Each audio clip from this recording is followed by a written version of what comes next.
जो next chapter हम लोग स्टार्ट करने वाले हैं उसका नाम क्या है, सरफेस टेंशन। सरफेस टेंशन के बारे में हम पूरा डिटेल में इस चैप्टर में स्टडी करेंगे। अब सरफेस टेंशन क्या होता है इसको समझने के लिए पहले हम थोड़ा सा बेसिक चीजें स्टडी कर लेते हैं। जैसे जो इंटरमोलिकुलर फोर्सेज है ये कितने टाइप के होते हैं। पहली बात तो ये कि इंटरमोलिकुलर फोर्सेज का मतलब क्या है, तो किसी भी मटेरियल के अंदर जो मॉलिक्यूल्स होते हैं उनके बीच में लगने वाला जो फोर्स है उसको हम क्या बोलते हैं, इंटरमोलिकुलर फोर्स बोलते हैं। अब ये दो टाइप के होते हैं, एक को हम बोलते हैं कोहेसिव फोर्स और एक को हम बोलते हैं अधेसिव फोर्स। अब कोहेसिव फोर्स का मतलब ये होता है कि जैसे कोई भी सब्सटेंस आपके पास है या कोई भी मटेरियल आपके पास है और उसमें एक ही टाइप के सारे मॉलिक्यूल्स हैं, कोई इंप्योरिटी वगैरह नहीं है, प्योर मटेरियल है आपके पास में और उसके अंदर एक ही टाइप के सारे मॉलिक्यूल्स हैं, तो उन मॉलिक्यूल्स के बीच में जो अट्रैक्शन फोर्स लग रहा होगा उसको हम बोलेंगे कोहेसिव फोर्स। एक ही टाइप के मॉलिक्यूल्स के बीच में लगने वाले फोर्स को हम क्या बोलते हैं, कोहेसिव फोर्स बोलते हैं। लेकिन मान लो उस मटेरियल के अंदर और भी दूसरे एलिमेंट के कुछ एटम्स है या मॉलिक्यूल्स हैं, है ना, कोई दूसरे एलिमेंट के या दूसरे टाइप के मॉलिक्यूल्स भी उस मटेरियल के अंदर हैं, तो दो अलग अलग टाइप के मॉलिक्यूल्स के बीच में जो अट्रैक्शन फोर्स लगता है उसको हम बोलते हैं अधेसिव फोर्स। देखो एक ही टाइप के मॉलिक्यूल्स के बीच में लगने वाले फोर्स को तो हमने क्या नाम दिया, कोहेसिव फोर्स, और दो अलग अलग टाइप के मॉलिक्यूल्स के बीच में लगने वाले फोर्स को हमने क्या नाम दिया, अधेसिव फोर्स।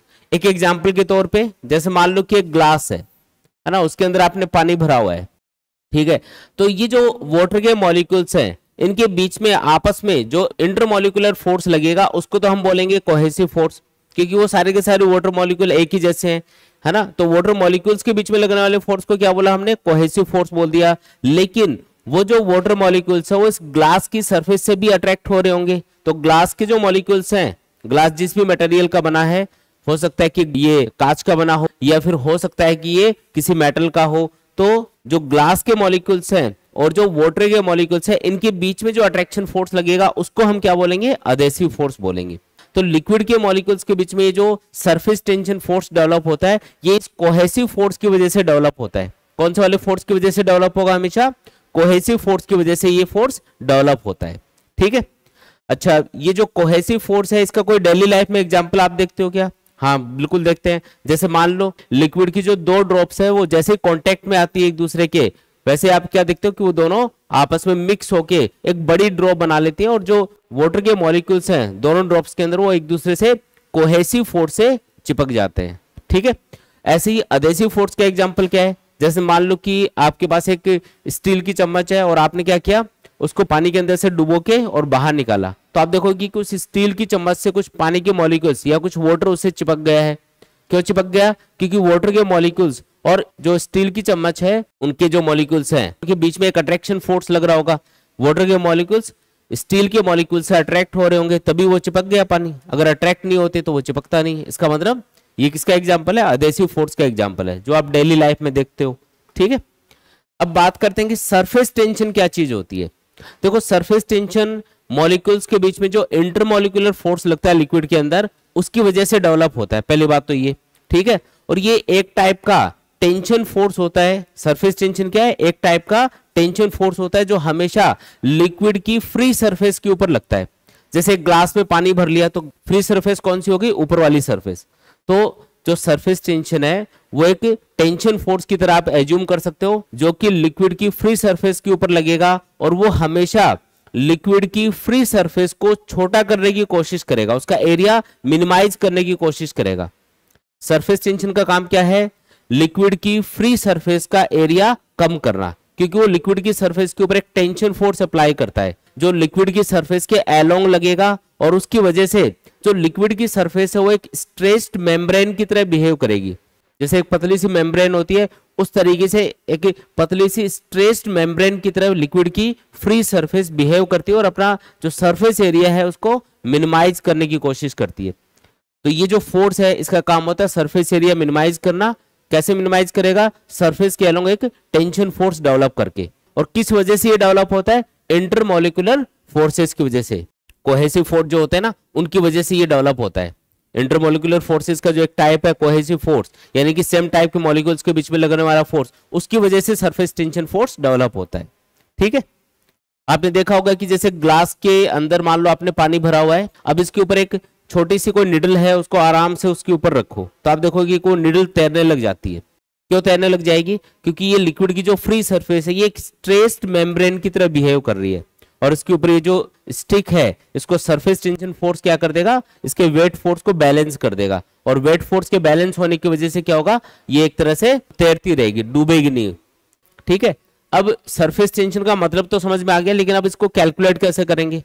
भाई कोई भी लिक्विड की सरफेस है उसके ऊपर कितना सरफेस टेंशन लगेगा, तो इसको कैलकुलेट करने के लिए हमको जो लिक्विड की फ्री सरफेस है उसके ऊपर एक इमेजिनरी लाइन एज्यूम करनी होती है। जैसे मान लो कि यहाँ पे एक लिक्विड भरा हुआ है, इस ग्लास के अंदर हमने पानी भरा हुआ है सपोज करो, तो इसके अंदर एक इमेजिनरी लाइन हम एज्यूम करेंगे। मान लो ये वो इमेजिनरी लाइन है। अब ये जो इमेजिनरी लाइन है इसके एक साइड में हम देखेंगे, इसके एक साइड में आपको देखना है, कोई भी एक साइड ले लो, जैसे उधर वाली साइड या इधर वाली साइड। मान लो इधर आप देख रहे हो, तो इधर वाली साइड में इस इमेजिनरी लाइन के ऊपर जो भी लिक्विड की वजह से सरफेस टेंशन फोर्स लग रहा होगा, जो टेंशन फोर्स लग रहा होगा, मतलब एक इमेजिनरी लाइन आप इमेजिन करो लिक्विड की फ्री सरफेस पे, और उसके एक साइड में जितने भी लिक्विड के मॉलिक्यूल्स हैं उनकी वजह से जो सरफेस टेंशन फोर्स डेवलप हो रहा होगा, वो जो टेंशन फोर्स है वो इस लाइन के ऊपर कितना लग रहा है, उस फोर्स को कैलकुलेट करो, डिवाइडेड बाई इस इमेजिनरी लाइन की लेंथ, तो उससे अपने पास इस लिक्विड का सरफेस टेंशन निकल के आ जाएगा। सरफेस टेंशन का फॉर्मूला होता है वो फोर्स जो इस इमेजिनरी लाइन के ऊपर एक साइड में लग रहा होगा, फोर्स तो दोनों साइड में लगेगा ना, तो नेट फोर्स तो जीरो रहेगा इसके ऊपर, क्योंकि जितना फोर्स एक साइड में लगेगा उतना ही फोर्स दूसरी साइड में भी लग रहा होगा। तो एक ही साइड का फोर्स लेना है आपको, दोनों साइड का मिला के तो टोटल जीरो हो जाएगा, क्योंकि अपोजिट डायरेक्शन में है। तो नेट फोर्स जो एक डायरेक्शन में इस इमेजिनरी लाइन के ऊपर लग रहा होगा डिवाइडेड बाई इस इमेजिनरी लाइन की लेंथ, तो ये होता है सरफेस टेंशन का फॉर्मूला। यानी कि किसी भी लिक्विड का सरफेस टेंशन आपको कैलकुलेट करना है तो क्या करोगे, उसके ऊपर एक कोई भी एल लेंथ की इमेजिनरी लाइन आपको इमेजिन करनी है, उसके ऊपर चेक करना है कि कितना फोर्स लग रहा होगा एक साइड में, फिर उस फोर्स को डिवाइड करना है उस लाइन की लेंथ से, तो अपने पास क्या निकल के आएगा? Surface tension of the liquid निकल के आ जाएगा। ठीक है, ये याद रखना है। अगर आपको पूछा जाए कि सरफेस टेंशन की ऐसा यूनिट क्या है, तो न्यूटन नहीं बतानी है। सरफेस टेंशन का मतलब होता है कितना फोर्स पर यूनिट लेंथ इस इमेजिनरी लाइन के ऊपर लग रहा है, उसको बोलते हैं सरफेस टेंशन। तो ऐसा यूनिट क्या बनेगी? टी से हम यहाँ पे सरफेस टेंशन को रिप्रेजेंट कर रहे हैं, तो बताओ ऐसा यूनिट ऑफ सरफेस टेंशन क्या होगी? न्यूटन पर मीटर। फोर्स की यूनिट न्यूटन और लेंथ की क्या होगी? मीटर। तो न्यूटन पर मीटर में हम सरफेस टेंशन को मेजर करते हैं। ठीक है, और अगर आपको पूछ लिया जाए कि मान लो किसी लिक्विड का सरफेस टेंशन पहले से पता है अपन को, और पूछ लिया कि बताओ कि उस लिक्विड के अंदर हमने ये कोई निडल रखी हुई है, तो इसके एक साइड में कितना फोर्स इसके ऊपर लग रहा होगा, तो फोर्स कैलकुलेट करना है तो क्या करोगे? फोर्स इक्वल टू क्या लिख सकते हो? Surface tension into length of the object, मतलब जो भी ऑब्जेक्ट रखा है ना पानी के अंदर उसकी लेंथ कितनी है, उस लेंथ को सरफेस टेंशन फोर्स से मल्टीप्लाई कर दो, अपने पास नेट फोर्स जो उस ऑब्जेक्ट के ऊपर लग रहा होगा वो निकल के आ जाएगा। जैसे इस निडल के ऊपर एक साइड में कितना फोर्स लग रहा है, तो सरफेस टेंशन जितना भी है लिक्विड का उसको इस निडल की लेंथ से मल्टीप्लाई कर दो, तो ये एक साइड में लगने वाला फोर्स आ जाएगा, दूसरी साइड में भी उतना ही फोर्स लगेगा और नेट फोर्स क्या होगा? जीरो होगा। ये फॉर्मूला भी काफी इंपॉर्टेंट है, इसके ऊपर हम क्वेश्चंस वगैरह करेंगे। कुछ एग्जांपल्स है सरफेस टेंशन के जो डेली लाइफ में आप देखते हो। जैसे आपने देखा होगा कि जो वाटर की ड्रॉप्स है वो आपको हमेशा स्फेरिकल दिखाई देती है। इसका रीजन क्योंकि जो वाटर ड्रॉप की जो फ्री सरफेस है ये एक स्ट्रेस मेम्ब्रेन की तरह बिहेव करेगी और अपना सरफेस एरिया मिनिमाइज करने की कोशिश करेगी हमेशा, और सरफेस एरिया मिनिमाइज करने के लिए अंदर की तरफ एक फोर्स डेवलप होगा जिसको हम सरफेस टेंशन फोर्स बोलते हैं, और वो सरफेस टेंशन क्या करेगा? इस ड्रॉप को स्फेरिकल शेप में ले आएगा, क्योंकि वो चारों तरफ से लग रहा है और सरफेस के एरिया मिनिमाइज करने की कोशिश कर रहा है। इसकी वजह से क्या होगा? जो ड्रॉप है उसकी शेप क्या बन जाएगी? स्फेरिकल बन जाएगी। ठीक है, इसी तरीके से जो बबल है उनकी शेप भी स्फेरिकल होती है, वही रीजन है। याद रखना है ड्रॉप के अंदर तो एक ही फ्री सरफेस होगी, जबकि बबल के अंदर दो फ्री सरफेस है, एक तो इनर फ्री सरफेस होगी और एक आउटर फ्री सरफेस होगी। भाई जो बबल है वो लिक्विड की एक पतली सी लेयर से बनता है, तो उसके बाहर वाली सरफेस के ऊपर जो मॉलिक्यूल्स हैं वो भी सरफेस टेंशन फोर्स डेवलप करेंगे, और अंदर वाली सरफेस के ऊपर जो मॉलिक्यूल्स हैं वो भी सरफेस टेंशन फोर्स डेवलप करेंगे। तो बबल के अंदर जो सरफेस टेंशन है वो दो लेयर्स की वजह से होगा, एक तो इनर लेयर की वजह से और आउटर लेयर की वजह से, याद रखना है ये। और दोनों की वजह से जो सरफेस टेंशन है, क्योंकि वो सरफेस एरिया मिनिमाइज करने की कोशिश करता है, इसलिए बबल की शेप भी क्या हो जाती है? स्फेरिकल हो जाती है। ठीक है, आपने देखा होगा कि जो जैसे शेविंग ब्रश होता है या फिर जो पेंटिंग करने वाला ब्रश होता है, अगर आप उसको पानी के अंदर डुबो देते हो तो उसके जो हेड्स हैं वो इस तरीके से स्प्रेड हो जाते हैं, क्योंकि चारों तरफ बराबर सरफेस टेंशन फोर्स लग रहा होता है लिक्विड के अंदर, और उसकी वजह से ये ऐसे फैल जाएंगे। लेकिन जैसे आप इसको पानी से बाहर निकालोगे तो ऐसे चिपक जाते हैं। क्या रीजन है इसका? क्योंकि जैसे पानी से बाहर निकालोगे तो इन हेयर्स के बीच में जो वाटर है वो एक सरफेस टेंशन फोर्स डेवलप कर रहा है और सरफेस एरिया मिनिमाइज करने की कोशिश कर रहा है, तो वो जो हेयर्स है उनको ऐसे चिपका देगा आपस में, तो इसकी वजह से ये चिपक जाते हैं। ठीक है, कोई भी निडल है या सेफ्टी पिन है उसको आप पानी के अंदर आराम से ऐसे रख दो तो वो उसके ऊपर तैरती रहती है। क्यों? क्योंकि पानी की जो सरफेस है वो एक स्ट्रेस मेम्ब्रेन की तरह बिहेव कर रही है सरफेस टेंशन की वजह से, इसलिए उसके ऊपर रखा हुआ कोई भी हल्का सा ऑब्जेक्ट है वो उसके ऊपर तैरता रहेगा, है ना। इसके अलावा जैसे कोई भी एक रिंग टाइप है आपके पास में और रिंग को आपने एक सोप सॉल्यूशन में डिप करके बाहर निकाला तो उसके अंदर एक पतली सी फिल्म बन जाएगी, एक पतली सी सोप की एक लेयर बन जाएगी, उसके ऊपर एक थ्रेड को ऐसे लूप बना के आप उसके ऊपर छोड़ दो। अब उसकी शेप क्या रहेगी? रैंडमली कोई भी शेप हो सकती है। लेकिन अगर आप एक निडल से इसके अंदर वाली फिल्म को तोड़ देते हो तो आप देखते हो कि ये अपने आप ही ये एक सर्कुलर शेप ले लेगा। इसका रीजन पूछा था, तो रीजन क्या होता है? Surface tension. क्योंकि जैसे अंदर वाली फिल्म आप तोड़ते हो तो अंदर तो कोई सरफेस टेंशन लगेगा नहीं, क्योंकि अंदर लिक्विड ही नहीं है। अंदर वाली फिल्म को आपने तोड़ दिया तो अंदर तो कोई सरफेस टेंशन फोर्स लगेगा नहीं, सिर्फ बाहर वाली सरफेस के ऊपर चारों तरफ सरफेस टेंशन लग रहा होगा इस थ्रेड के ऊपर, तो चारों तरफ ये फोर्स लगेगा तो ये कौन सी शेप में आ जाएगा? फाइनली ये सर्कुलर शेप में आ जाएगा। तो ये जो लूप है ये कौन सी शेप ले लेता है बताओ? एक सर्कुलर शेप ले लेता है। इसका रीजन समझ में आया क्या? रीजन क्या है? Surface tension. जब तक ये अंदर भी फिल्म थी तो अंदर वाली साइड में भी इसके ऊपर थ्रेड के ऊपर सरफेस टेंशन लग रहा था, वो बाहर वाली साइड में भी, तो इसकी वजह से ये नेट फोर्स क्या हो गया? इसके ऊपर जीरो हो गया। ये इक्विलिब्रियम कंडीशन में था एक तरह से, तो ये कोई भी पर्टिकुलर शेप नहीं ले पा रहा था। लेकिन जैसे आपने अंदर वाली फिल्म को तोड़ दिया तो अंदर की तरफ लगने वाला ये जो सरफेस टेंशन फोर्स है ये तो हो गया गायब, और सिर्फ बाहर वाला सरफेस टेंशन फोर्स बचा जो थ्रेड को ऐसे सर्कुलर शेप में ले आता है। आया समझ में? तो ये कुछ एग्जांपल्स है जो डेली लाइफ में आप सरफेस टेंशन के देखते हो। क्लियर एकदम? आगे बढ़ते हैं। इसके बाद में फिर कौन कौन से फैक्टर्स हैं जिनके ऊपर सरफेस टेंशन डिपेंड करता है, मतलब कौन कौन से फैक्टर्स होंगे जो सरफेस टेंशन को अफेक्ट करेंगे, कम या ज्यादा करेंगे। तो पहला फैक्टर है इसके अंदर कोहेसिव फोर्स। अगर किसी भी रीजन से लिक्विड के मॉलिक्यूल्स के बीच में लगने वाला कोहेसिव फोर्स इंक्रीज होता है तो उससे सरफेस टेंशन लिक्विड का बढ़ जाएगा, क्योंकि सरफेस टेंशन के पीछे रीजन क्या है? कोहेसिव फोर्सेस जो लिक्विड के मॉलिक्यूल्स के बीच में लगता है। अगर किसी भी तरीके से कोहेसिव फोर्स इंक्रीज होगा, कोहेसिव फोर्स क्या होगा? इंक्रीज, तो इससे सरफेस टेंशन भी क्या हो जाएगा? इंक्रीज हो जाएगा। ठीक है, याद रखना है। और किसी भी रीजन से अगर कोहेसिव फोर्सेस अगर डिक्रीज हो रहे हैं तो सरफेस टेंशन भी डिक्रीज हो जाएगा। फॉर एग्जांपल आपके पास दो अलग अलग लिक्विड है, दो अलग अलग टाइप के लिक्विड है। एक लिक्विड के मॉलिक्यूल्स के बीच में जो कोहेसिव फोर्स लग रहा है वो कम है, और दूसरे वाले लिक्विड के मॉलिक्यूल्स के बीच में जो कोहेसिव फोर्स लग रहा है वो ज्यादा है। तो कौन से वाले लिक्विड का सरफेस टेंशन ज्यादा होगा? जिसमें कोहेसिव फोर्स ज्यादा है। ठीक है, यानी पहले लिक्विड के मॉलिक्यूल्स के बीच में अगर कोहेसिव फोर्स कम है तो उसका सरफेस टेंशन कम रहेगा। दूसरे वाले लिक्विड की नेचर ऐसी है कि उसमें कोहेसिव फोर्स मॉलिक्यूल्स के बीच में ज्यादा लग रहा है, इसका मतलब उसका सरफेस टेंशन भी क्या होगा? ज्यादा होगा। तो पहला फैक्टर जो सरफेस टेंशन को अफेक्ट करेगा वो क्या है? Cohesive forces. दूसरा फैक्टर है इम्प्योरिटी। अब इम्प्योरिटी आप किसी भी टाइप की मिला सकते हो किसी लिक्विड में। अब लिक्विड में आपने सपोज करो आपने कुछ ऐसी इम्प्योरिटी मिला दी जो पूरे तरीके से मिक्स हो गई, जैसे पानी में आपने शुगर मिला दी या सॉल्ट मिला दिया तो वो पूरे तरीके से घुल जाते हैं इसके अंदर। तो ऐसी अगर आप कंप्लीटली सॉल्युबल इम्प्योरिटी मिलाते हो तो उससे सरफेस टेंशन बढ़ जाएगा। जो कंप्लीटली सॉल्युबल इम्प्योरिटी है, कंप्लीटली सॉल्युबल इम्प्योरिटीज है, वो हमेशा सरफेस टेंशन को इंक्रीज करेंगी।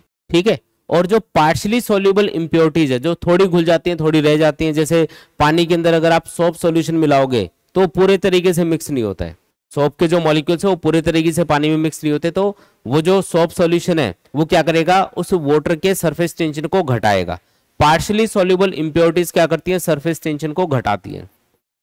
पार्शियली सॉल्युबल इम्प्योरिटीज ये क्या करेंगी? सरफेस टेंशन को डिक्रीज करने का काम करेंगी, याद रखना है। ठीक है, तीसरा फैक्टर जो कि सरफेस टेंशन को अफेक्ट करता है वो है टेम्परेचर। अगर आप किसी भी लिक्विड का टेम्परेचर बढ़ाते हो तो सोच के बताओ कि उस लिक्विड के मॉलिक्यूल्स के बीच में जो इंटरमॉलिक्यूलर फोर्स लगेगा वो बढ़ेगा या कम होगा। अगर आप टेम्परेचर बढ़ाते हो, अगर टेम्परेचर इंक्रीज किया जाता है तो इससे जो इंटरमॉलिक्यूलर फोर्सेस हैं या कोहेसिव फोर्सेस है वो वीक होते हैं, याद रखना है ये। इससे क्या होगा, जो कोहेसिव फोर्स है वो क्या हो जाएगा, डिक्रीज हो जाएगा। और अगर कोहेसिव फोर्स डिक्रीज हो गया तो इससे क्या होगा, कोहेसिव फोर्स अगर डिक्रीज हो रहा है तो इससे सरफेस टेंशन भी घट जाएगा, सरफेस टेंशन की वैल्यू भी क्या हो जाएगी, यहाँ पे डिक्रीज हो जाएगी। सिंपल सी बात है भाई, हर वो फैक्टर जो कोहेसिव फोर्स को डिक्रीज करेगा सरफेस टेंशन को घटाएगा, याद रखना है। तो टेम्परेचर बढ़ने से कोहेसिव फोर्स डिक्रीज होते हैं, इसलिए सरफेस टेंशन भी डिक्रीज हो जाता है, याद रखेंगे। फोर्थ फैक्टर है इलेक्ट्रिफिकेशन। इलेक्ट्रिफिकेशन का मतलब है जैसे किसी लिक्विड से आप इलेक्ट्रिसिटी पास कर रहे हो तो उससे भी जो सरफेस टेंशन फोर्स है वो डिक्रीज होता है। जैसे आपके पास में कोई लिक्विड है, मान लो पानी है आपके पास में, और पानी के अंदर से हम इलेक्ट्रिसिटी पास करवा रहे हैं तो उससे उस पानी का, उस लिक्विड का जो सरफेस टेंशन है वो हमेशा डिक्रीज होगा। इलेक्ट्रिफिकेशन अगर किया जाता है ना किसी भी लिक्विड का तो उससे सरफेस टेंशन डिक्रीज होता है, याद रखेंगे। क्योंकि ये जो इलेक्ट्रिफिकेशन है ना, ये क्या करता है, लिक्विड की सरफेस के ऊपर आउटवर्ड डायरेक्शन में एक फोर्स डेवलप करता है और उसकी वजह से अंदर की तरफ लगने वाला जो सरफेस टेंशन है वो डिक्रीज होता है। भाई सरफेस टेंशन का काम क्या होता है, सरफेस टेंशन का काम होता है लिक्विड की सरफेस का एरिया मिनिमाइज करना, जबकि इलेक्ट्रिफिकेशन की वजह से लिक्विड की सरफेस के ऊपर आउटसाइड, बाहर की तरफ एक फोर्स डेवलप हो जाएगा और उसकी वजह से अंदर की तरफ लगने वाला फोर्स कम हो जाएगा, इसलिए हम बोलेंगे कि सरफेस टेंशन घट गया है यहाँ पे। ठीक है, याद रखना है। तो ये चार फैक्टर्स आपको याद रखने हैं, इन चारों फैक्टर्स के ऊपर जो सरफेस टेंशन है वो डिपेंड करता है। ठीक है, इसके बाद में नेक्स्ट है फिर force due to surface tension. मतलब जो सरफेस टेंशन है किसी भी लिक्विड को, कितना फोर्स डेवलप करता है किसी भी बॉडी के ऊपर, वो हम कैलकुलेट करके देखेंगे। तो सरफेस टेंशन का हमने क्या फॉर्मूला देखा था, T इक्वल टू F/L। तो अगर मुझे सरफेस टेंशन की वजह से जो फोर्स डेवलप होगा वो फोर्स F कैलकुलेट करना है तो क्या करेंगे, सरफेस टेंशन को मल्टीप्लाई कर देंगे लेंथ ऑफ द ऑब्जेक्ट से, तो T इंटू L, ये इसका फॉर्मूला बन गया। लेकिन अलग अलग जो कंडीशन होंगी उनके अंदर जो ये L की वैल्यू है ये अलग अलग होगी, तो इसके अकॉर्डिंग आपको फोर्स कैलकुलेट करके बताना है। ये कुछ एग्जाम्पल हमने दिखा रखे हैं, इन हर एक एग्जाम्पल में हम फोर्स कैलकुलेट करके देखेंगे। ये हर एक एग्जाम्पल यहाँ पे अपने आप में एक क्वेश्चन है, बस डेटा की कमी है, डेटा अगर गिवन हो तो आप उसको सॉल्व करके आंसर भी बता सकते हो। अब पहला एग्जाम्पल इसमें लेते हैं, जैसे मान लो कि एक निडल है और उसको आपने पानी की जो सरफेस है उसके ऊपर ऐसा रखा हुआ है और उसको मुझे पानी की सरफेस से बाहर निकालना है। तो पानी की सरफेस से बाहर निकालने के लिए मुझे जो फोर्स इसके ऊपर लगाना पड़ेगा वो कितना होगा। तो एक तो अगर इसका वेट फोर्स भी आप कंसिडर करते हो, वैसे तो इन ऑब्जेक्ट्स का वेट फोर्स हम नेग्लिजिबल मानते हैं, लेकिन फिर भी मान लो कि इनका कुछ वेट फोर्स भी है। तो जब आप पानी की सरफेस से इस निडल को ऐसे ऊपर लिफ्ट करोगे तो एक तो इसके वेट फोर्स के अपोजिट आपको फोर्स लगाना पड़ेगा। तो जो फोर्स अप्लाई करना पड़ेगा एक तो वेट फोर्स के अपोजिट लगाना पड़ेगा, प्लस क्योंकि ये लिक्विड की सरफेस पे रखा हुआ है तो इस निडल के ऊपर दोनों साइड के जो मॉलिक्यूल्स हैं, वाटर के या लिक्विड के मॉलिक्यूल्स है, वो एक सरफेस टेंशन फोर्स लगा रहे होंगे। इधर वाले मॉलिक्यूल्स भी लगा रहे हैं इसके ऊपर सरफेस टेंशन फोर्स, और इधर वाले मॉलिक्यूल्स भी लगा रहे होंगे। तो टोटल फोर्स कितना लगेगा, तो इधर वाली लेंथ पे लगेगा T इंटू एल, इधर वाली लेंथ पे लगेगा T इंटू एल। तो टोटल फोर्स कितना लगा, 2 इंटू TL। तो ये फोर्स इसके ऊपर टोटल आपको एक्सटर्नली लगाना पड़ेगा कितना, W प्लस 2TL। W मतलब वेट फोर्स, भाई वेट के अपोजिट फोर्स लगाना पड़ेगा प्लस सरफेस टेंशन के अपोजिट फोर्स लगाना पड़ेगा, दोनों को मिला के टोटल फोर्स जितना भी बनेगा उतना एक्सटर्नल फोर्स आपको लगाना पड़ेगा, तब जाके जो वायर है या जो निडल है वो पानी की सरफेस से ऊपर लिफ्ट हो पाएगी। आया समझ में। इसी तरीके से इसमें बताओ, अभी एक रिंग है और रिंग की इनर रेडियस आपको दे रखी है R1, अंदर वाली जो रेडियस है, और आउटर रेडियस दे रखी है सपोज करो R2, और इसको F फोर्स अप्लाई करके लिफ्ट करना है, बाहर निकालना है। कितना फोर्स लगाना पड़ेगा इसके लिए, तो एक तो इसके वेट फोर्स के अपोजिट हमको फोर्स लगाना पड़ेगा। मान लो इसका वेट फोर्स है W, mg जिसको बोलते हैं, तो mg के अपोजिट mg के बराबर ऊपर फोर्स लगाना है। इसके अलावा क्योंकि ये लिक्विड में रखा है तो लिक्विड की सरफेस भी इसके ऊपर एक फोर्स लगा रही होगी, सरफेस टेंशन फोर्स, वो कितना लग रहा होगा, तो अंदर वाली जो सरकमफेरेंस होगी इस रिंग की उसके ऊपर फोर्स लग रहा होगा 2 पाई R1 इंटू टी, क्योंकि उसकी लेंथ कितनी है 2 पाई R। तो आप फोर्स जो लिखोगे ना वो लिखोगे 2 पाई r1 इंटू टी। लेंथ की जगह मुझे 2 पाई r1 लेना है, और जो आउटर रेडियस है वो है r2, तो उसके ऊपर जो सरफेस टेंशन फोर्स लग रहा होगा वो लगेगा 2 पाई r2 इंटू टी। जो L है उसकी जगह 2 पाई r लेना है, समझ रहे हो बात। अब इनर सरफेस और आउटर सरफेस दोनों पे जो मॉलिक्यूल्स हैं उनकी वजह से सरफेस टेंशन लग रहा होगा, इसलिए दोनों को ऐड करना है, दोनों फोर्सेस को ऐड करके लिखना है। अगर एक पतली सी रिंग है जिसकी इनर और आउटर रेडियस बराबर ही है, तो उस कंडीशन में कितना आएगा फोर्स, तो फोर्स बराबर आएगा weight force of the ring plus, अब क्योंकि r1 r2 बराबर हो गया इसमें, तो 2 pi r into T plus 2 pi r into T, ये बन गया 4 पाई r इंटू टी के बराबर। आया समझ में, ये फॉर्मूला यूज कर लेंगे। ये हर एक जो केस है ना ये अपने आप में एक क्वेश्चन है, तो आप ये फॉर्मूले याद कर लेना। अगर कोई डिस्क है सपोज करो, तो डिस्क में तो ये आउटर सरकमफेरेंस ही होगी सिर्फ, भाई इनर तो सरकमफेरेंस होगी नहीं ना, रिंग के अंदर तो इनर सरकमफेरेंस भी होती है आउटर भी होती है, लेकिन अगर कोई डिस्क टाइप ऑब्जेक्ट है तो डिस्क में सिर्फ आउटर सरकमफेरेंस होगी। मान लो इस डिस्क की रेडियस है r, तो इसके ऊपर कितना फोर्स लगाना पड़ेगा इसको लिफ्ट करने के लिए, F equal to weight force plus 2 pi r into T, इतना फोर्स लगाना पड़ेगा। डिस्क के लिए या प्लेट के लिए आप याद रखो कि आउटर सरकमफेरेंस ही आपको काउंट करनी है, रिंग के लिए आपको इनर सरकमफेरेंस भी काउंट करनी होती है। अब ये एक फ्रेम है, यहाँ पे स्क्वायर फ्रेम है सपोज करो, इसकी हर एक साइड है मान लो L, हर एक साइड क्या है L के बराबर है, ये वाली है ना, हर एक साइड L के बराबर है। अब इस स्क्वायर फ्रेम को आपको लिफ्ट करना है पानी से, तो बताओ कितना फोर्स लगाना पड़ेगा, तो वेट फोर्स एक तो इसका प्लस, अब इसके अंदर दो सरकमफेरेंस काउंट होंगी, इनर और आउटर।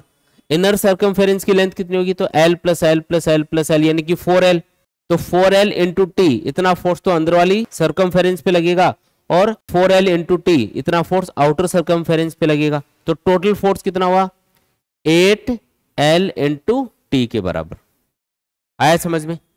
इसी तरीके से अगर कोई स्क्वायर प्लेट है ये जिसकी साइड है L, तो इसके ऊपर कितना फोर्स लगाना पड़ेगा, तो इसमें आपको सिर्फ आउटर सरकमफेरेंस ही लेनी है, तो इसमें फोर्स लगेगा wait force plus 4L into T. तो ये अपने पास फॉर्मूले आ गए। तो हर एक केस समझ में आया कि आपको हर एक केस के अंदर क्या करना है, सिर्फ आपको इतना ही देखना है। देखो सिंपल सा कॉन्सेप्ट है, आपको सिर्फ ये करना है कि जब भी सरफेस टेंशन की वजह से जो फोर्स लग रहा होगा वो कैलकुलेट करना है, तो उसके लिए सरफेस टेंशन को मल्टीप्लाई करना है लेंथ ऑफ द ऑब्जेक्ट से। अब लेंथ कैसे भी हो सकती है, जैसे अगर कोई रिंग टाइप ऑब्जेक्ट है तो उसमें इनर लेंथ यानी इनर सरकमफेरेंस और आउटर सरकमफेरेंस दोनों काउंट होंगे। कोई डिस्क टाइप ऑब्जेक्ट है तो उसमें आउटर सरकमफेरेंस ही काउंट होगा। कोई निडल है तो उसमें दोनों साइड की लेंथ काउंट होगी। नेक्स्ट फिर application of surface tension. Daily life में आप सरफेस टेंशन की क्या क्या एप्लीकेशन देखते हो, मतलब कहां पे इनको हम यूज करते हैं। पहली चीज जहां पे हम सरफेस टेंशन को यूज करते हैं वो है कपड़े धोने के लिए। कैसे, कपड़े धोने के लिए जो भी आप डिटर्जेंट या साबुन यूज करते हो, जो भी सोप या फिर डिटर्जेंट यूज करते हो, वो क्या करता है, वाटर का सरफेस टेंशन घटा देता है। इससे क्या होता है कि जो कपड़ों के ऊपर लगे हुए ग्रीस या ऑयल के जो निशान होते हैं उनको सोप सॉल्यूशन के जो मॉलिक्यूल्स है वो इजीली पकड़ पाते हैं, और फिर जो वाटर है उसके साथ बह के वो निकल जाते हैं। ठीक है, पहला एग्जांपल क्या बताया, टू वॉश द क्लॉथ्स। ठीक है, क्लॉथ्स को वॉश करने के लिए जो डिटर्जेंट हम मिलाते हैं या साबुन हम मिलाते हैं उससे सरफेस टेंशन डिक्रीज होता है, जिससे कपड़े इजीली धुल जाते हैं। ठीक है, दूसरा है जितने भी एंटीसेप्टिक होते हैं, जैसे डिटॉल हो गया, सेवलॉन हो गया, इस टाइप के जो आप एंटीसेप्टिक यूज करते हो ना, चोट लग जाती है तो जो लगाते हो, इनका सरफेस टेंशन हमेशा कम रखा जाता है, ताकि जहां पे चोट लग गई वहां पे जैसे आप डिटॉल वगैरह लगाओ तो वो इजीली उसके अंदर स्प्रेड हो जाए अंदर और ट्रीट कर पाए उसको, उसका ट्रीटमेंट हो पाए। तो जितने भी एंटीसेप्टिक होते हैं इन सब का सरफेस टेंशन क्या रखा जाता है, कम रखा जाता है। तीसरा इसका यूज होता है कि जब आप ऑयल पेंट वगैरह करते हो तो उसमें एक थिनर मिलाया जाता है, और थिनर का काम होता है कि उस ऑयल पेंट को पतला करना, जिससे उसका सरफेस टेंशन घट जाएगा। तो सरफेस टेंशन घटने की वजह से क्या होगा, हम बड़े एरिया पे उस ऑयल पेंट को स्प्रेड कर पाएंगे, बड़ा एरिया वो कवर कर पाएगा, तो कम ऑयल पेंट लगेगा, ज्यादा एरिया कवर कर लेगा वो। ठीक है, तो इन ऑयल पेंट में हम मिलाते हैं थिनर को ताकि वो सरफेस टेंशन को डिक्रीज कर दे। ठीक है, इसके अलावा एक और जगह यूज किया जाता है, जैसे छोटे छोटे जो इलेक्ट्रिकल सर्किट होते हैं उसमें इलेक्ट्रिकल कॉन्टैक्ट बनाने के लिए सोल्डरिंग नाम की एक प्रोसेस होती है। सोल्डरिंग करते हैं। उसमें एक सोल्डरिंग आयरन होती है जो गर्म करते हैं, और फिर एक वायर होता है जो इजीली मेल्ट हो जाता है, उसको ऐसे चिपकाते हैं तो वो पिघल जाता है, फिर पिघलने के बाद में उसको ऐसे चिपका देते हैं सर्किट के ऊपर, जिससे वो इलेक्ट्रिकल कॉन्टैक्ट बन जाता है। तो उसमें ताकि वो इजीली चिपक जाए, वो जो मेटल पिघला हुआ है वो इजीली उसके ऊपर चिपक जाए सर्किट के ऊपर, इसके लिए हम उसमें फ्लक्स नाम से एक मटेरियल मिलाते हैं। वो जो फ्लक्स है उसका काम होता है सरफेस टेंशन को घटाना, और सरफेस टेंशन घट जाएगा तो उससे क्या होगा, जो पिघला हुआ मेटल है वो इजीली उस सर्किट के ऊपर चिपक पाएगा। ठीक है, तो ये कुछ डेली लाइफ के एग्जांपल है जो आपको याद रखने हैं। ठीक है।